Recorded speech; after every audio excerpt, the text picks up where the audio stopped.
Hello, എൻ്റെ സന്ധ്യ kitchen വ്ളോഗിലേക്ക് എല്ലാവർക്കും സ്വാഗതം. അപ്പോൾ ഇത് കുറച്ച് ദിവസം മുന്നേ എടുത്ത് വെച്ച വീഡിയോ ആണ് കേട്ടോ. കുഞ്ഞുവാവ ഹോസ്പിറ്റലിൽ കിടന്നപ്പോൾ എടുത്ത് വെച്ച വീഡിയോ ആണ്. അന്ന് അത് അപ്ലോഡ് ചെയ്യാൻ പറ്റിയില്ല കേട്ടോ. അപ്പോൾ ഇത് വൈകുന്നേരം ഞാൻ ഹോസ്പിറ്റലിൽ നിന്ന് വരാൻ നേരത്ത് കുറച്ച് മീൻ വാങ്ങിക്കൊണ്ട് വന്നിട്ടുണ്ടായിരുന്നു. പിന്നെ ഇതേ ഉച്ചക്കത്തേക്കുള്ള ചോറ് കൊണ്ടുപോയ പാത്രങ്ങളെല്ലാം കഴുകാനായിട്ട് വെച്ചു കേട്ടോ.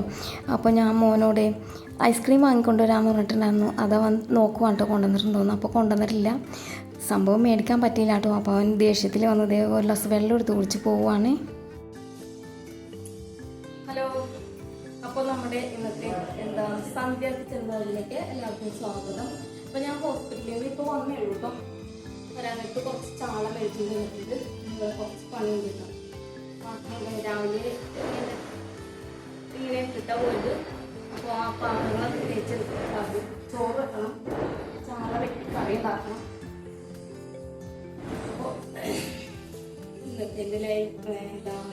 ഇന്നത്തെ എൻ്റെ കിച്ചൺ വ്ളോഗിലേക്ക് എല്ലാവർക്കും സ്വാഗതം. അപ്പോൾ ആദ്യം തന്നെ കുറച്ച് പാത്രങ്ങൾ കഴുകാണ്ടായിരുന്നു കേട്ടോ. അപ്പോൾ അത് വെള്ളം ഒഴിച്ച് വെച്ച് ഒന്ന് കുതിരാൻ വെച്ചു. അപ്പോൾ ചോറ് നോക്കിയപ്പോൾ രാവിലെ വെച്ച് ചോറ് ചീത്തയായിട്ടില്ല. അപ്പോൾ ഞാൻ ഇനി ചോറ് വെക്കണമെന്ന് വിചാരിച്ചു. അത് ഒരു പാത്രത്തിലേക്ക് മാറ്റി വെക്കുവാണ് കേട്ടോ. അപ്പോൾ രാത്രിയിലത്തേക്ക് ഇനി അത് തന്നെ മതി, കറി മാത്രം ഉണ്ടാക്കിയാൽ മതി കേട്ടോ. അപ്പോൾ ആ ചോറ് എടുത്ത് മാറ്റിയതിന് ശേഷം കലവും തേക്കാനിട്ടു. 2 മാസത്തിന് മേലെ കേട്ടോ. ഞാൻ ഡ്യൂട്ടിക്ക് പോകുമ്പോൾ ബസ്സിനാണ് പോയിക്കൊണ്ടിരുന്നത്. അപ്പോൾ വണ്ടി എടുത്തിട്ട് കുറേ ദിവസം എനിക്ക് ഒരു 3-4 മാസത്തോളമായി വണ്ടി എടുത്തിട്ട്. വണ്ടി ഓടിച്ചിട്ട് നമുക്ക് ഭയങ്കര ടയേർഡായി. അപ്പോൾ കുറേ നാളെത്തി വണ്ടി ഓടിച്ചപ്പോഴേക്കും ഭയങ്കരമായിട്ട് ടയേർഡായിപ്പോയി കേട്ടോ. അപ്പോൾ ഞാൻ ആദ്യം വെള്ളം ചായ വെച്ചിട്ടില്ല. അപ്പോൾ ആദ്യം തന്നെ ഒരു ഗ്ലാസ് പച്ചവെള്ളം എടുത്ത് പച്ചവെള്ളമല്ല കേട്ടോ, ചൂടാക്കി വെച്ച വെള്ളമാണ് കുടിക്കുന്നത്. പിന്നെ രാവിലെ തേച്ച് വെച്ച പാത്രങ്ങൾ കുറച്ച് ഉണങ്ങിയിട്ടുണ്ടായിരുന്നു. അതൊക്കെ വേഗം സ്റ്റാൻഡിലേക്ക് എടുത്ത് മാറ്റിയതിന് ശേഷം പാത്രം കഴുകി എടുക്കുന്നുണ്ട് കേട്ടോ. പിന്നെ മീൻ ആദ്യം തന്നെ വെള്ളം ഒഴിച്ച് വെക്കുവാണേ. അപ്പോൾ കുതിർന്ന് കഴിഞ്ഞാൽ ചെതുമ്പൽ കളയാനായിട്ട് പെട്ടെന്ന് കഴിയുമല്ലോ, ചെതുമ്പൽ പെട്ടെന്ന് പോകും. അപ്പോൾ ആ ചാള ഞാൻ ചട്ടിയിലേക്ക് ഇട്ടിട്ട് വെള്ളം ഒഴിച്ച് വെക്കുന്നുണ്ട് കേട്ടോ.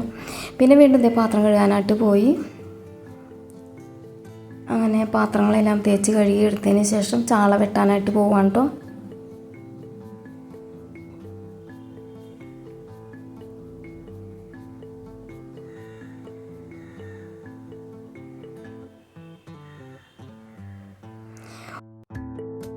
വലിയ ചാളയല്ല കേട്ടോ, ഒരു ഇടത്തരം ചാളയാണ്. കിലോ 100 രൂപയാണ് കേട്ടോ. അപ്പോൾ ഞാൻ 1 കിലോ വാങ്ങിച്ചു. കുറച്ച് വർക്കുകയും ചെയ്യാം. പിന്നെ ഇന്ന് രാത്രിയിലത്തേക്കും നാളത്തേക്കും ആവുമല്ലോ എന്ന് വിചാരിച്ചു. അങ്ങനെ ചാള വെട്ടിക്കഴിഞ്ഞു. ഇനി ഉപ്പിട്ടൊന്ന് തേച്ച് കഴുകിയെടുക്കട്ടെ കേട്ടോ.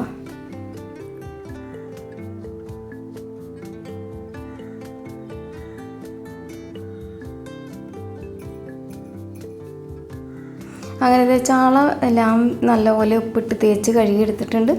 പിന്നെ കുറച്ച് വറക്കുന്നുള്ളൂ കേട്ടോ. വറക്കാനുള്ളത് വരഞ്ഞെടുത്തു. പിന്നെ അപ്പം തന്നെ ആ കട്ടിംഗ് ബോർഡൊക്കെ ഒന്ന് കഴുകി വെക്കുന്നുണ്ട് കേട്ടോ. കട്ടിംഗ് ബോർഡിൽ പിടിച്ച കറ എന്ത് ചെയ്താൽ പോകുന്നില്ല കേട്ടോ. പിന്നെ കൗണ്ടർ ടോപ്പും ഗ്യാസ് സ്റ്റവും ഒന്ന് തുടച്ചെടുക്കുന്നുണ്ട്.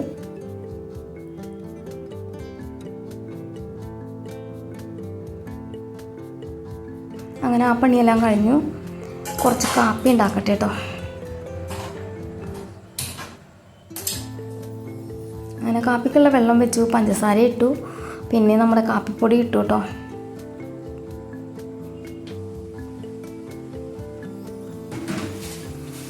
പിന്നെ കറി വെക്കാനുള്ളതിലേക്ക് വേണ്ട പച്ചമുളകും ഇഞ്ചിയും ഉള്ളിയും എല്ലാം ഒന്ന് പൊളിച്ചെടുക്കുന്നുണ്ട്. ഉള്ളി പൊളിച്ചെടുക്കുന്നുണ്ട്. പിന്നെ പച്ചമുളക് ഇപ്പോൾ മേടിച്ചുകൊണ്ട് വന്നേ ഉള്ളൂ കേട്ടോ. എല്ലാം തീർന്നിരിക്കുമായിരുന്നേ. അപ്പോൾ നമ്മൾ പച്ചമുളക് എങ്ങനെ വാങ്ങിച്ചാലും അതിൽ 2-3 കേടുണ്ടാവും കേട്ടോ.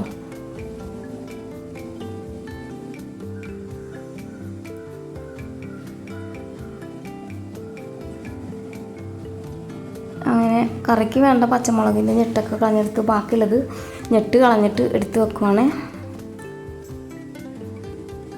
പിന്നെ ഉള്ളിയും എല്ലാം എടുത്ത് മാറ്റി വെച്ചു കേട്ടോ. കറിക്ക് വേണ്ടത് മാത്രം വെച്ചിട്ട് ബാക്കി എല്ലാം എടുത്ത് വെക്കുന്നുണ്ട്.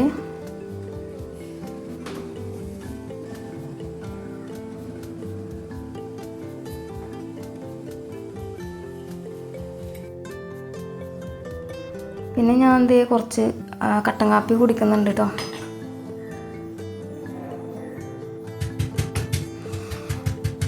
പിന്നെ നമ്മുടെ ഉള്ളിയൊക്കെ പൊളിച്ചെടുത്ത് അത് ചതച്ചെടുക്കുകയാണ്. ഇഞ്ചിയും പച്ചമുളകും വേപ്പിലയും ഉള്ളിയും എല്ലാം ഒന്ന് ചതച്ചെടുത്തിട്ടുണ്ട്. അപ്പോൾ ഞാൻ മുളകിട്ടാണ് കറി വെക്കാൻ പോകുന്നത്. പച്ചമാങ്ങ മേടിച്ചിട്ടുണ്ട്. അപ്പം മാങ്ങ ഇട്ട് നല്ല രീതിയിൽ മുളകിട്ട് കറി വെക്കാൻ പോകുന്നു. അപ്പോൾ ആദ്യം തന്നെ വെളിച്ചെണ്ണ വെച്ചിട്ട് നമ്മുടെ ഈ ചതച്ച് വെച്ചിരിക്കുന്ന സാധനങ്ങളെല്ലാം ഒന്ന് വാട്ടിയെടുക്കുന്നുണ്ട് കേട്ടോ.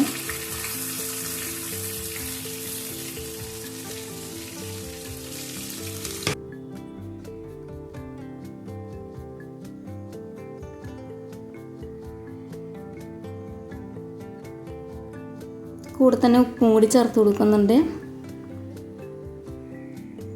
ഇഞ്ചിയും പച്ചമുളകും ഇതെല്ലാം ഒന്ന് വഴന്ന് വന്നപ്പോഴേക്കും പൊടികൾ ചേർത്ത് കൊടുക്കണം കേട്ടോ.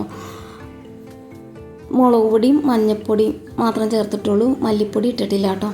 അങ്ങനെ പൊടി മൂത്ത് വന്നപ്പോഴേക്കും മുളക് പൊടിയൊക്കെ മൂത്ത് വന്നപ്പോഴേക്കും അപ്പോൾ ആവശ്യത്തിന് വെള്ളം ഒഴിച്ചു കൊടുത്തു. പിന്നെ നമ്മുടെ അരിഞ്ഞ് വെച്ചിരിക്കുന്ന മാങ്ങയും കൂടി ചേർത്ത് കൊടുക്കണം. നല്ല പുളിയുള്ള മാങ്ങയാണ് കേട്ടോ. അതിനുശേഷം കുറച്ച് വേപ്പില ഇട്ടു. തിളച്ച് വന്നപ്പോഴേക്കും നമ്മുടെ ചാളയെല്ലാം അങ്ങോട്ട് ഇറക്കി ഇട്ട് കൊടുത്തു കേട്ടോ. അങ്ങനെ അവിടെ ചാളക്കറി റെഡി ആയിക്കൊണ്ടിരിക്കുവാണ്. അപ്പോൾ കുറച്ച് തുണി കഴുകാണ്ടായിരുന്നു, അത് കഴുകിയിട്ടും നേരെ മിഷ്യത്തിൽ കൊണ്ട് ഉണങ്ങാനായിട്ട് ഇട്ടു കേട്ടോ. ഈ മെഷീന് വെള്ളത്തിന് നല്ല ചിലവാണ്. അതുകൊണ്ട് ഞാൻ അലക്കാനായിട്ട് മിഷ്യത്തിൽ ഇടാറില്ല. കൈ കൊണ്ട് തിരുമ്മിയിട്ട് ഊരി പിഴിഞ്ഞെടുത്തിട്ട് മെഷീനിൽ കൊണ്ടുപോയി ഉണക്കാനായിട്ട് ഇടുകയുള്ളൂ കേട്ടോ. ഉണക്കിയെടുക്കും. അപ്പോൾ കറി റെഡിയായി കഴിഞ്ഞാൽ അത് ഇറക്കി വെച്ചതിന് ശേഷം വറക്കാനുള്ളതും കൂടി വറുത്തെടുക്കുന്നുണ്ട് കേട്ടോ.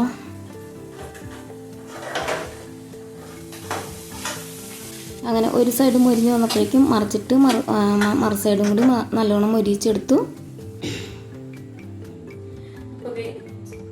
ചോറ് വെച്ചില്ല, കറി ചാളക്കറി ചാള വറുത്തതും റെഡി ആയിട്ടുണ്ട് കേട്ടോ.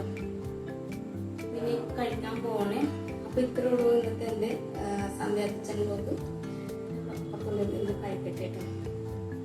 അപ്പോൾ പുതിയൊരു വീഡിയോ ആയിട്ട് വരുന്നത് ബൈ.